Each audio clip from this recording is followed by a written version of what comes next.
तीर्थराज प्रयाग में चल रहे सनातन के सबसे बड़े धार्मिक आयोजन में देर रात संगमनोस के पास उस समय भगदड़ मच गई जब भारी संख्या में पहुंचे श्रद्धालुओं की भीड़ बेकाबू हो गई। रिपोर्ट देखिए।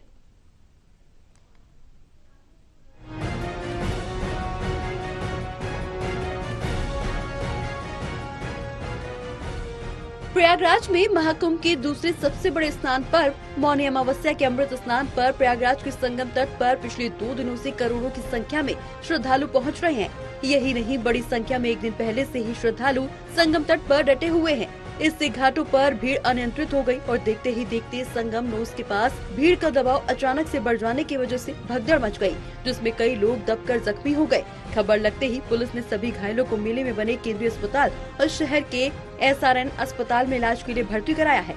तीर्थराज प्रयाग में चल रही सनातन के सबसे बड़े धार्मिक आयोजन में देर रात संगम नोस के पास उस समय भगदड़ मच गई जब भारी संख्या में पहुंची श्रद्धालुओं की भीड़ बेकाबू हो गई।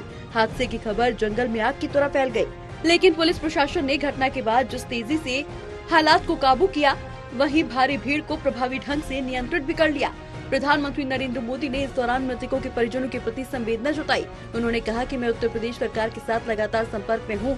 करोड़ों श्रद्धालु आज वहाँ पहुँचे हैं। कुछ समय के लिए स्नान की प्रक्रिया में रुकावट जरूर आई थी, लेकिन अब कई घंटों से सुचारू रूप से लोग स्नान कर रहे हैं। मैं यूपी सरकार के साथ निरंतर संपर्क में हूं। मौनी अमावस्या की वजह से करोड़ों श्रद्धालु आज वहां पहुंचे हुए हैं। कुछ समय के लिए स्नान की प्रक्रिया में रुकावटें आई थी, लेकिन अब कई घंटों से सुचारू रूप से यात्री स्नान कर रहे हैं। हालांकि इस हादसे में यूपी की पुलिस फोर्स के प्रोफेशनलिज्म को खूब दर्शाया गया। यूपी पुलिस के जवानों के क्विक रिस्पांस की वजह से बहुत बड़ा हादसा होते होते बच गया। उत्तर प्रदेश के मुख्यमंत्री योगी आदित्यनाथ ने इस दौरान लोगों से संयम बरतने की अपील की। कहा, श्रद्धालु संगम पर ही स्नान करने की न सोचे, हर जगह पवित्र है, जहाँ है उसी घाट पर स्नान करें। जहाँ पर हैं आप, लगभग 15 से 20 किलोमीटर के दायरे में अस्थायी घाट बनाए गए हैं। उसमें कहीं भी वे स्नान कर सकते हैं। आवश्यक नहीं कि संगम नोच की तरफ ही आए, क्योंकि भीड़ देखते हुए खासतौर पर जो बुजुर्ग हैं, बच्चे हैं, श्वास के रोगी हैं, उनको लंबी दूरी तय नहीं करनी चाहिए और जहां पर हैं वहीं पर आराम से पहले स्थिर होकर के कार्य करें, वहां पर रह करके, और जो नजदीक के घाट हैं उसी नजदीक के घाट में स्नान करेंगे। सब गंगा जी के ही घाट हैं और गंगा जी के इस घाट में वही पुण्य प्राप्त होगा। ये मौनी अमावस्या है, मौनी अमावस्या में स्नान का महत्व है। हालांकि घटना के बाद पुलिस के जवानों ने तुरंत एक्शन लेते हुए घटना स्थल से भीड़ में फंसे हुए लोगों को बाहर निकाला। उन्हें सुरक्षित जगहों की ओर ले जाया गया और उससे पहले रिहर्सल किए हुए तरीकों से ग्रीन कॉरिडोर को तैयार किया गया, जहां से हर मिनट की फ्रीक्वेंसी से एम्बुलेंस घायल तीर्थयात्रियों को अस्पताल पहुंचाने में कामयाब रही। तत्काल राहत और इलाज मिलने से घायलों की स्थिति को गंभीर होने से बचा लिया गया।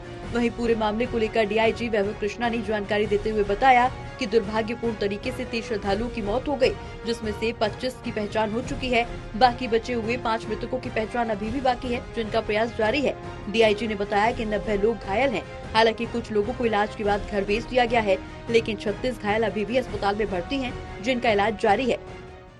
प्रशासन ने तत्काल राहत और बचाव कार्य करते हुए ग्रीन कॉरिडोर बनाया और एम्बुलेंस के माध्यम से लगभग 90 घायलों को अस्पताल तक पहुंचाया, परंतु इसमें से दुर्भाग्यपूर्ण तरीके से 30 श्रद्धालुओं की दुखद मृत्यु हो गई है। इनमें से 25 की पहचान हो चुकी है और शेष की शिनाख्त की जानी बाकी है। कुछ लोग बाहर के प्रदेशों के भी इनमें से हैं, जैसे कर्नाटका के 4 लोग हैं, असम से 1 हैं, गुजरात से 1 हैं। कुछ घायलों को परिवार के सदस्य को लेकर चले गए हैं तथा 36 घायलों का इलाज स्थानीय मेडिकल कॉलेज में चल रहा है। श्रद्धालुओं की सुविधा के लिए मेला प्रशासन द्वारा हेल्पलाइन नंबर 1920 जारी किया गया है। बता दें कि मेला क्षेत्र और अखाड़ों के कुछ बैरिकेड्स टूटने से हादसा हुआ, जिसमें कुछ श्रद्धालु जमीन पर गिर पड़े, जिससे भगदड़ मच गई। वहीं जमीन पर लेटे हुए श्रद्धालु दौड़ते हुए श्रद्धालुओं के कदमों के तले कुचल गए। टोटल टीवी के लिए प्रयागराज से आरिफ राजू की रिपोर्ट।